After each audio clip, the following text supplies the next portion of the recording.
I started studying film to bring more awareness to the world about issues that affect the Black community, especially when it comes to mental health awareness and generational trauma.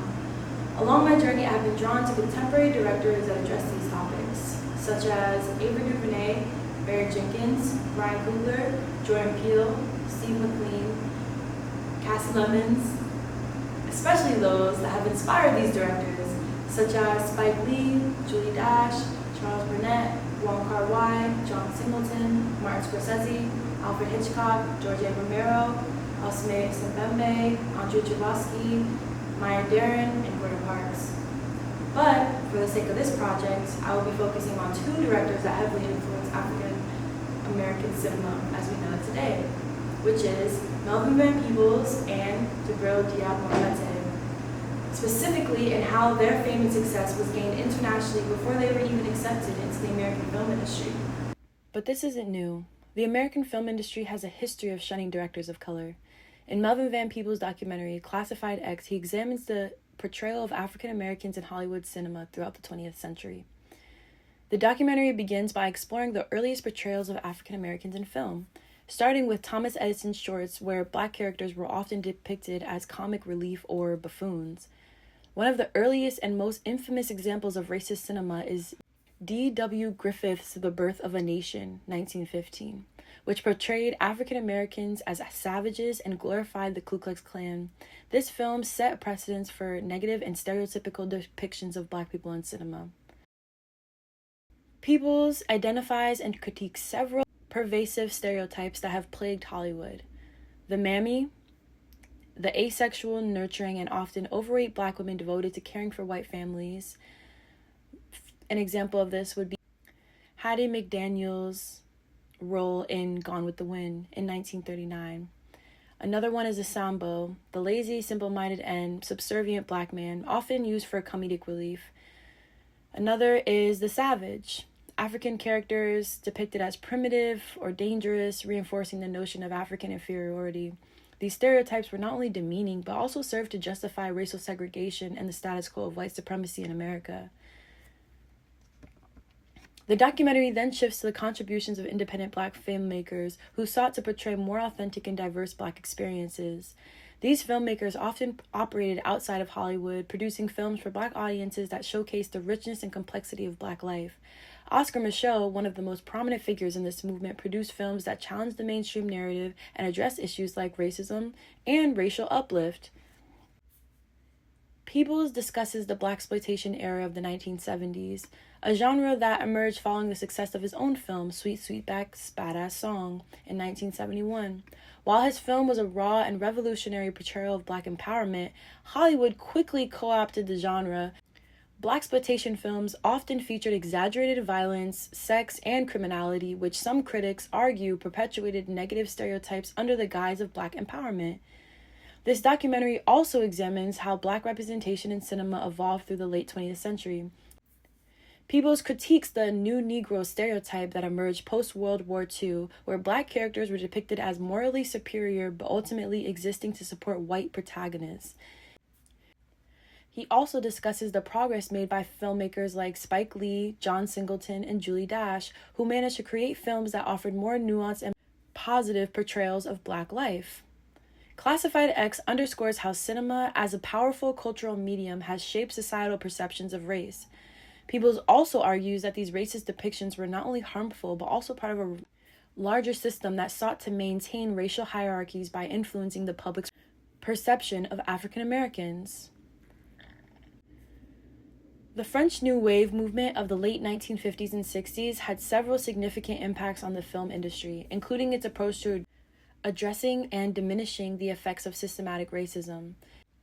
Some examples of this is, for one, challenging traditional narratives. The French New Wave filmmakers such as Jean-Luc Godard, Francis Truffaut, and Agnes Varda rejected conventional Hollywood storytelling techniques. By doing so, they created films that often questioned societal norms, including issues of race and class. This approach provided a more critical and diverse perspective on social issues, allowing for more nuanced portrayals of marginalized communities. Another way was to emphasize personal expression. French New Wave directors emphasized the auteur theory, where filmmakers' personal vision and style were paramount. This focus on individual expression allowed directors from various backgrounds to bring their unique perspective to the screen. By prioritizing personal storytelling, the movement made space for narratives that challenged racial stereotypes and provided more authentic representations of diverse experiences. Another way was inclusion of diverse voices. The New Wave's openness to different voices and stories helped elevate films from non-Western and marginalized filmmakers. Directors like Ousmane Sembembe from Senegal found a platform in France that might have been unavailable in their home countries due to colonial and post-colonial constraints. French New Wave's influence thus indirectly supported filmmakers who tackled themes of systematic racism and colonialism head-on, as seen in Sembembe's work. Another way is innovation in cinematic techniques. The French New Wave introduced innovative techniques such as jump cuts, on-location shooting, and non-linear narratives. These techniques broke away from the traditional cinematic forms and allowed for more experimental and bold storytelling. Filmmakers used these methods to highlight social injustices and the everyday realities of marginalized people, thereby raising awareness and fostering empathy among audiences. Another way was through international influence. The impact of the French New Wave extended globally, influencing filmmakers around the world. This international influence helped propagate the movement's anti-establishment and critical approach to cinema, encouraging filmmakers to address issues of race and inequality more boldly. Directors like Martin Scorsese, Quentin Tarantino, and Diab Mombete were inspired by the New Wave, using its techniques to tell stories that often include critiques of systematic racism. Another way was through political engagement. Many French New Wave filmmakers were politically engaged and used their films to comment on social issues. For instance, Jean-Luc Godard's later work became explicitly political, addressing issues like capitalism, imperialism, and racism. This politicization of cinema encouraged audiences to critically engage with these topics and consider the systematic structures that perpetuate racism. Another way was through creating a space for dialogue. By breaking away from the traditional filmmaking and embracing more realist and socially conscious narratives, the French New Wave created a cultural space where dialogues about race, identity, and systematic oppression could take place.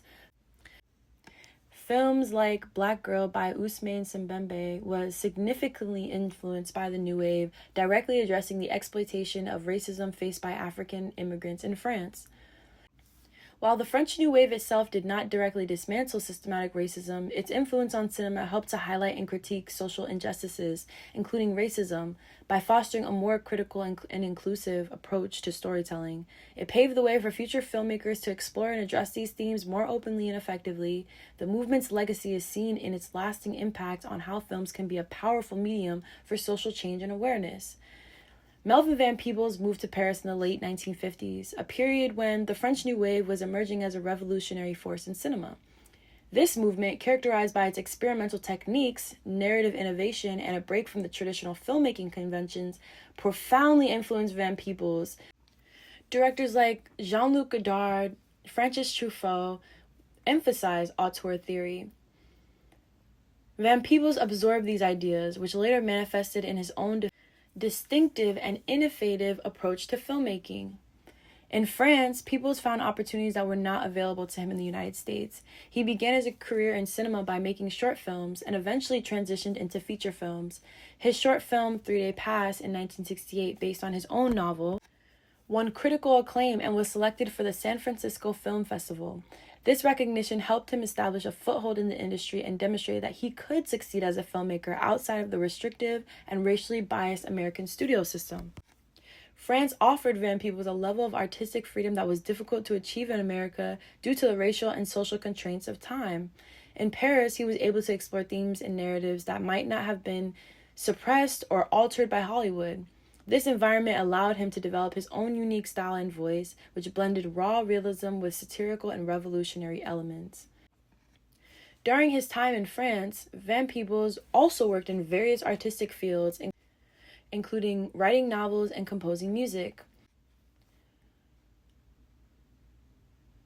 This multidisciplinary approach enriched his creative output and contributed to the depth and versatility seen in his later works.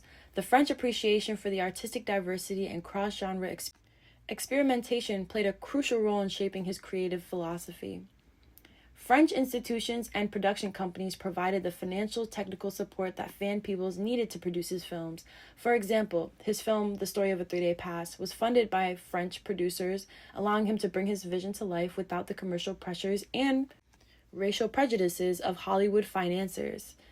The success Van Peebles found in France paved his way to return to the United States, where he directed Sweet Sweetback's Badass Song in 1971. This film was revolutionary, not only for its content and style, but also for its success as an independent produced film by a Black filmmaker.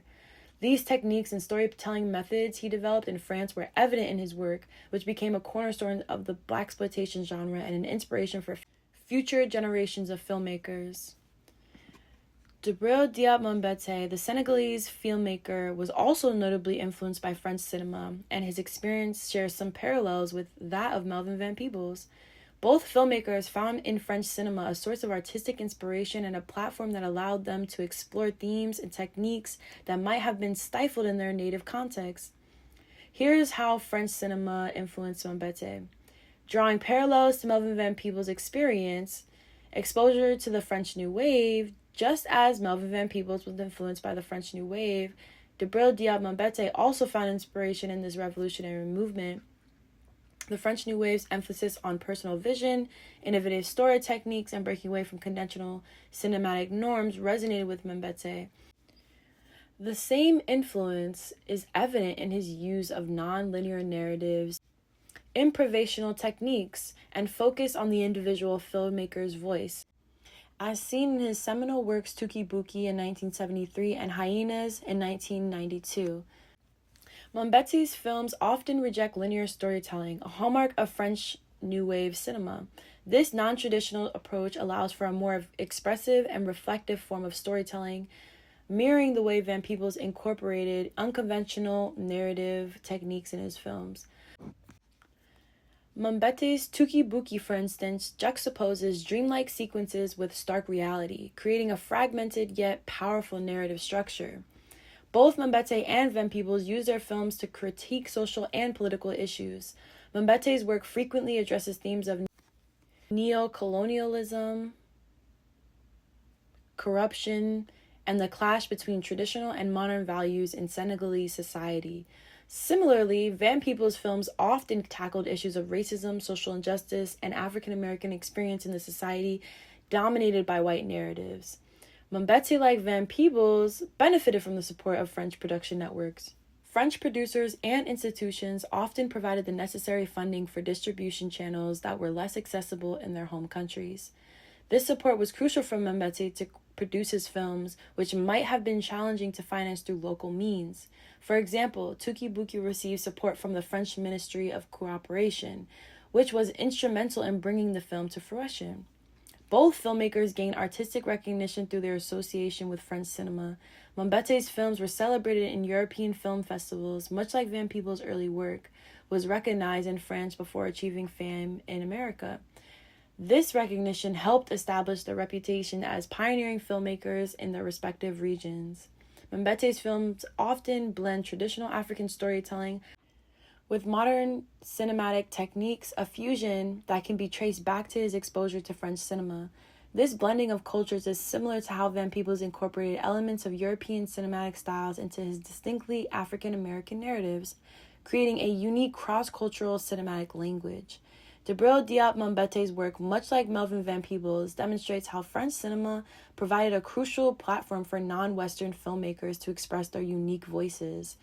This artistic freedom, innovative storytelling, and critical support from French production networks enabled Mambéty to craft films that were both deeply personal and universally resonant. These influences helped him address complex social issues and create lasting impact on the world of cinema.